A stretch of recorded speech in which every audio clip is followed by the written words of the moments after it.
ನಿಮ್ಮೆಲ್ಲರ ಪ್ರಾರ್ಥನೆಗಳಿಂದ, ಪವಿತ್ರಾತ್ಮನ ಸಹಾಯದಿಂದ ದೇವರು ಸೇವಕರಿಗೆ ಎಲ್ಲಾ ಪರಿಸ್ಥಿತಿಗಳನ್ನು ಪರಮಹಿತಕ್ಕಾಗಿ, ಮುಖ್ಯವಾಗಿ ದೇವರ ರಾಜ್ಯದ ಅಭಿವೃದ್ಧಿಗಾಗಿ ಅನುಕೂಲ ಮಾಡುವಂತ ಆತನಾಗಿರ್ತಾನೆ. ಕಮಾನ್ ಹಲ್ಲೆಲೂಯ. ನಿಂದಿಸಬೇಡ್ರಿ ಸೇವಕರನ್ನು, ಅವರನ್ನು ಟೀಕಿಸಬೇಡ್ರಿ, ಅವರ ಬಗ್ಗೆ ತಪ್ಪಾಗಿ ಮಾತಾಡ್ತಾ ಬರಬೇಡ್ರಿ, ಎಲ್ಲರ ಹತ್ರ ಏನೇನೋ ಹಬ್ಬಿಸಿಕೊಳ್ತಾ ಬರಬೇಡ್ರಿ. ಇದರಿಂದ ಯಾವ ಪ್ರಯೋಜನವೂ ಇಲ್ಲ.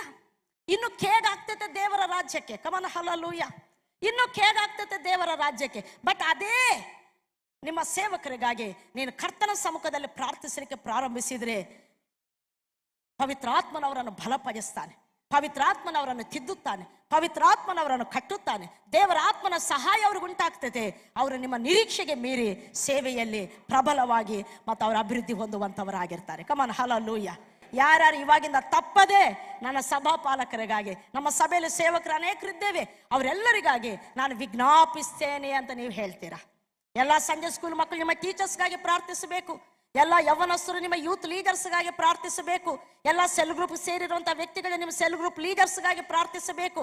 ಈ ವ್ಯಕ್ತಿಯನ್ನು ಸರಿಯಾಗಿ ಹೇಳಲ್ಲ, ಇವ್ರು ಹೇಳೋದು ಸರಿಯಾಗಲ್ಲ, ಹಂಗಿಲ್ಲ ಹಿಂಗಿಲ್ಲ, ಪಾಸ್ ಹೇಳ್ದಂಗೆ ಆಗಲ್ಲ, ಅದಲ್ಲ ಅದಲ್ಲ ಅದಲ್ಲ. ದೇವರ ನೇಮಿಸಾಗಿದೆ ನಿಮ್ಮ ಮೇಲೆ ಅವರನ್ನು. ಕಮಾನ್ ಹಲ್ಲೆಲೂಯ, ಹಲ್ಲೆಲೂಯ. ಕೆಲವೊಮ್ಮೆ ಅವ್ರಿಗಿಂತ ನೀವು ಸ್ಮಾರ್ಟ್ ಆಗಿರ್ತೀರಾ, ಅವ್ರಿಗಿಂತ ನೀವು ಬುದ್ಧಿವಂತರಾಗಿರ್ತೀರಾ, ಅವ್ರಿಗಿಂತ ನೀವು ತುಂಬಾ ವಾಕ್ಯ ಗೊತ್ತಿರ್ತೈತೆ, ಅವ್ರಿಗಿಂತ ಒಳ್ಳೆ ಆಲೋಚನೆಗಳು ನಿಮಗೆ ಬರ್ತಾವೆ. ಕಮಾನ್ ಹಲ್ಲೆಲೂಯ. ಬಟ್ ಆದ್ರೆ ನಿನಗೆ ಅವರನ್ನು ಲೀಡರ್ ಆಗಿ ದೇವರು ನೇಮಿಸಿದ್ದಾನೆ. ಇದು ಕುಟುಂಬದಲ್ಲಿ ಸಹ ಅಷ್ಟೇ. ಕೆಲವೊಮ್ಮೆ ಗಂಡಂದ್ರಿಗಿಂತ ಹೆಂಡತಿರು ಸ್ಮಾರ್ಟ್ ಆಗಿರ್ತಾರೆ, ಬಹಳ ಬುದ್ಧಿವಂತರಾಗಿರ್ತಾರೆ, ಎಲ್ಲವನ್ನು ನಿಭಾಯಿಸಬಲ್ಲರು, ಹೆಚ್ಚಾಗಿ ಸಂಪಾದಿಸಬಲ್ಲರು, ಹೆಚ್ಚಾಗಿ ವಿದ್ಯಾಭ್ಯಾಸ ಮಾಡಿರಬಲ್ಲರು. ಬಟ್ ಆದ್ರೆ ನೀನು ಹೆಂಡತಿಯೇ ಗಂಡನನ್ನು ದೇವರು ನಿನಗೆ ತಲೆಯಾಗಿಟ್ಟಿದ್ದಾನೆ. ಕಮಾನ್ ಹಲ್ಲೆಲೂಯ. ಅಲ್ಲಿ ನಾವೆಷ್ಟು ಬುದ್ಧಿವಂತರಾಗಿದ್ರು, ಎಷ್ಟು ಗೊತ್ತಿದ್ದವರಾಗಿದ್ರು, ಎಷ್ಟು ಸ್ಮಾರ್ಟ್ ಆದ ಜನರಾಗಿದ್ರು, ನಮ್ಮ ಮೇಲೆ ನೇಮಿಸಲ್ಪಟ್ಟ ವ್ಯಕ್ತಿಯ ಕೊರತೆಗಳನ್ನು ನೋಡಿ ಇವರೇನ ನನ್ನ ನಡೆಸ್ತಾರೆ ಎಂಬುದಾಗಿ ಹೀಯಾಳಿಸುವಂಥದ್ದಲ್ಲ. ಅವರು ನಡೆಸುವುದಕ್ಕಾಗಿ ನೀನು ಪ್ರಾರ್ಥಿಸಬೇಕು, ಅವರಿಗೆ ಒಳಗಾಗಿರಬೇಕು. ಕಮಾನ್ ಹಲ್ಲೆಲೂಯ. ಇದು ದೈವ ನಿಯಮ. ಕಮಾನ್ ಹಲ್ಲೆಲೂಯ. ಇದು ದೈವ ನಿಯಮ. ಹಲ್ಲೆಲೂಯ. ಏನೋ ಗೊತ್ತಿಲ್ಲ, ಯಾಕೆ ನಮ್ಮನ್ನು ಗಂಡಸರನ್ನಾಗಿ ಮಾಡಲಿಲ್ಲ? ನಾವು ತುಂಬಾ ಬುದ್ಧಿವಂತರಲ್ವಾ? ನಾನು ಇದೆಲ್ಲ ಯೋಚನೆ ಮಾಡಿದ್ದೇನೆ ತುಂಬಾ ಸಾರಿ.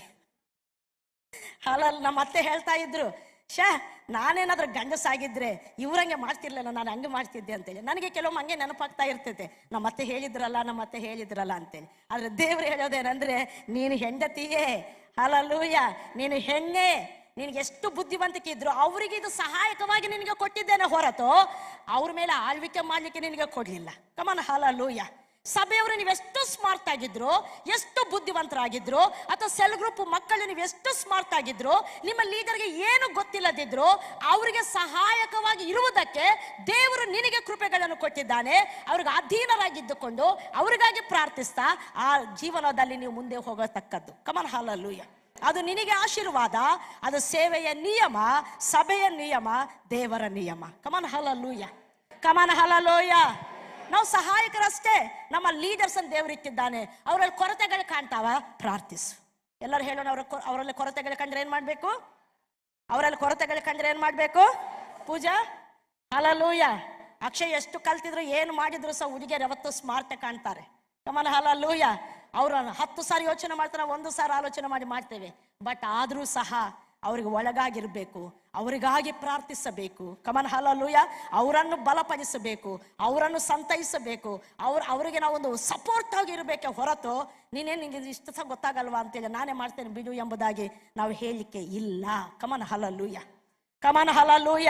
ಅದಕ್ಕೆ ನಮ್ಮ ಸೇವಕರಿಗಾಗಿ, ನಮ್ಮ ಲೀಡರ್ಸ್ಗಾಗಿ, ನಮ್ಮ ಮೇಲೆ ದೇವರಿಟ್ಟಂತ ಮತ್ತು ವ್ಯಕ್ತಿಗಳಿಗಾಗಿ ನಾವು ಸತತವಾಗಿ ಪ್ರಾರ್ಥಿಸ್ತಾ ಅವರಿಗೆ ಸಹಾಯ ಮಾಡ್ತಾ ಬರಬೇಕು. ಹೀಗೆ ಕರ್ತನ ನಿಯಮದಲ್ಲಿ ನಾವು ನಡೆಯುವಂಥವರು ನಾವು ಆಗಿರಬೇಕು. ಕಮಾನ್ ಹಲ್ಲೆಲೂಯ. ಅದಕ್ಕೆ ಸೇವಕರಿಗಾಗಿ ಏನ್ ಮಾಡ್ಬೇಕು? ಕೊರತೆಗಳು ಕಂಡಾಗ ಕಮಾನ್ ಏನ್ ಮಾಡ್ಬೇಕು?